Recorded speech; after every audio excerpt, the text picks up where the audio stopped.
नमस्कार बच्चों।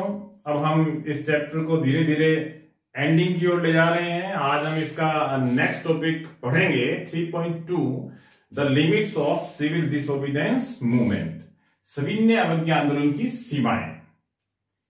क्या मतलब है इससे? ये जो टाइटल है इसी में इसका उत्तर छिपा हुआ है।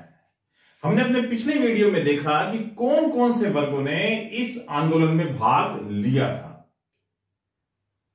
ठीक है, जैसे आपने देखा कि कैसे गांव के अमीर किसानों ने भाग लिया, गांव के गरीब किसानों ने भाग लिया, महिलाओं ने भाग लिया। ठीक है, अब हम इसमें बात करेंगे कि कौन से वर्ग इससे बाहर रह गए या किन वर्गों ने इसमें भाग नहीं लिया। उसी को कहा गया है इसकी सीमाएं। ऐसा ही एक वर्ग था समाज का अछूत या अनटचेबल क्लास, जिसको गांधी जी ने हरिजन शब्द दिया। गांधी जी ने यह घोषणा की कि जो अनटचेबिलिटी है ये समाज के लिए अभिशाप है। जब तक हम इसको समाप्त नहीं करेंगे, चाहे 100 वर्षों तक संघर्ष करते रहें, हमें स्वराज नहीं मिलने वाला। उन्होंने इस दलित वर्ग को हरिजन शब्द दिया। हरिजन मतलब ईश्वर की संतान, द सन ऑफ गॉड। वो ये कहते थे कि हमें अपने दिमाग से ये अनटचेबिलिटी का, ये अस्पृश्यता का भूत निकालना चाहिए। लेकिन फिर भी बहुत से दलित लोगों को या दलित वर्ग के नेताओं को ये लगता था कि जब तक हमें राजनीतिक अधिकार नहीं मिल जाएंगे, राजनीतिक अधिकार मतलब सत्ता में हमारी भागीदारी निश्चित नहीं होगी। सत्ता में भागीदारी यानी जो उस समय की प्रांतीय और केंद्रीय विधान परिषदें हैं, provincial and central legislative assemblies हैं, उनमें हमारा रिजर्वेशन होना चाहिए। इसीलिए अपनी इसी मांग के लिए इन लोगों ने महाराष्ट्र और नागपुर में काफी इनका जबरदस्त मूवमेंट चला और डॉक्टर भीमराव अंबेडकर ने 1930 में दलित वर्ग एसोसिएशन, डिप्रेस्ड क्लास एसोसिएशन की स्थापना की। यह हमारा एक क्वेश्चन भी बनता है छोटा 1 मार्क्स का कि किसने डिप्रेस्ड क्लास एसोसिएशन की स्थापना की? भीमराव अंबेडकर ने। और हमने पिछले वीडियो की टाइमलाइन में इंपॉर्टेंट डेट्स में भी इसको देखा था। इन्होंने, जो ये अंबेडकर थे, इन्होंने ही सेकंड राउंड टेबल कॉन्फ्रेंस में, जिसमें महात्मा गांधी भी गए थे, गांधी यूनियन पैक्ट के बाद, हमने अपने पिछले वीडियो में देखा, वहां पर गांधी जी का और अंबेडकर का इसी बात पर मतभेद था कि अंबेडकर ये चाहते थे कि दलित वर्ग के लिए सेपरेट इलेक्टोरल बोर्ड यानी अलग से निर्वाचन क्षेत्र होने चाहिए, जहां से सिर्फ दलित लोग ही चुने जाएंगे।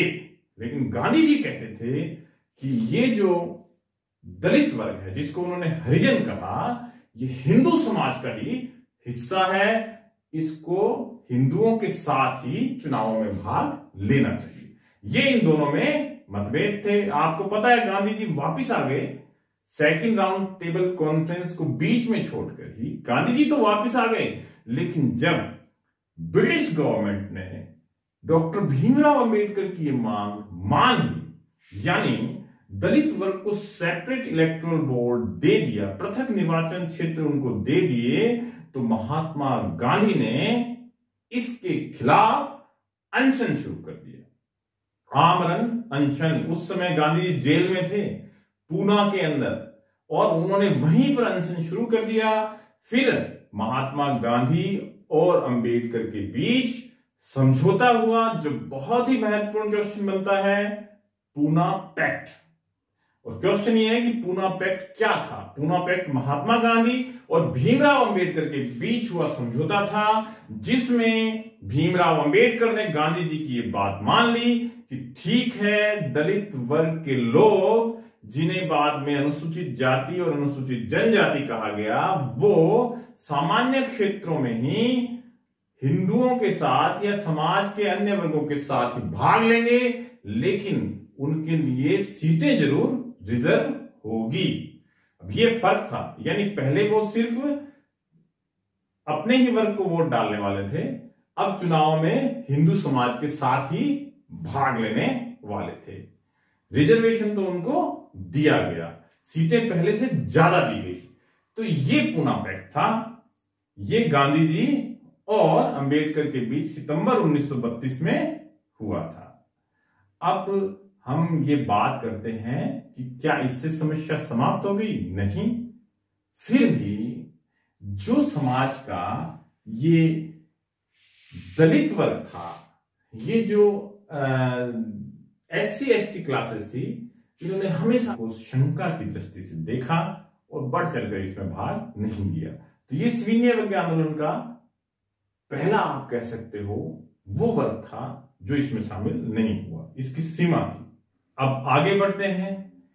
इसके अलावा भी एक और वर्ग था, मुस्लिम वर्ग, जिसने भी सविनय अवज्ञा आंदोलन में कोई ज्यादा उत्साह नहीं दिखाया, कोई एक्टिव पार्टिसिपेशन नहीं था। क्यों? क्योंकि आपने पहले पढ़ा था कि जब हमारा इससे पिछला बड़ा आंदोलन था असहयोग आंदोलन, उसमें खिलाफत के समर्थन की वजह से मुस्लिम समुदाय साथ में था, लेकिन सविनय अवज्ञा में ऐसा नहीं था। धीरे धीरे 1920 के दशक के बाद हिंदू और मुस्लिम दोनों ही संप्रदायों में धार्मिक कट्टरता और उग्रता बढ़ती गई, एक दूसरे के खिलाफ प्रदर्शन और सांप्रदायिक दंगे तक होने लगे। 1927 तक आते आते एक बार ऐसा लगा कि शायद दोनों में एकता स्थापित हो जाएगी।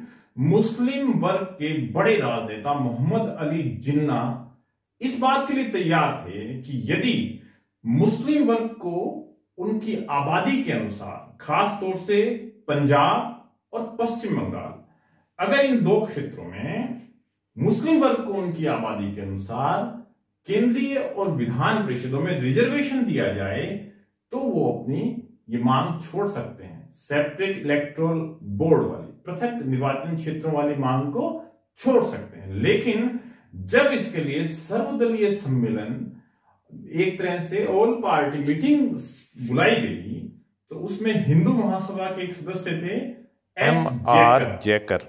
उन्होंने इसका बड़ा विरोध किया और ये बात बनते बनते बिगड़ गई। इस तरह से मुस्लिम कम्युनिटी ने कभी भी कांग्रेस के इस पूरे कार्यक्रम को विश्वास के नजरिए से नहीं देखा, डाउट, एक शंका की नजरिए से देखा और इसमें शामिल नहीं हुए। तो ये दो ऐसे वर्ग थे, पहला दलित वर्ग, दूसरा मुस्लिम वर्ग, जिसने सविनय अवज्ञा आंदोलन में, सिविल डिसओबीडियंस मूवमेंट में कोई खास उत्साह से भाग नहीं लिया। तो हमारा यहां पर एक बड़ा प्रश्न बनेगा, वो ये कि सविनय अवज्ञा आंदोलन की लिमिट्स क्या थी? What were the limits of civil disobedience movement? ये बदलकर ऐसे भी आ सकता है कि कौन से सामाजिक वर्गों ने सविनय अवज्ञा आंदोलन में भाग नहीं लिया? Which social group did not participate in civil disobedience movement? दो वर्ग थे, दलित और मुस्लिम वर्ग के लोग। ये इसका बड़ा प्रश्न हो जाएगा, इसका उत्तर हो जाएगा। और एक छोटा प्रश्न आपको करना है पूना पैक्ट। पूना पैक्ट क्या था? दूसरा एक नंबर का प्रश्न करना है, वो ये कि दलित वर्ग एसोसिएशन की स्थापना किसने की थी? ये हमारा आज का 3.3 टॉपिक था। Thank you.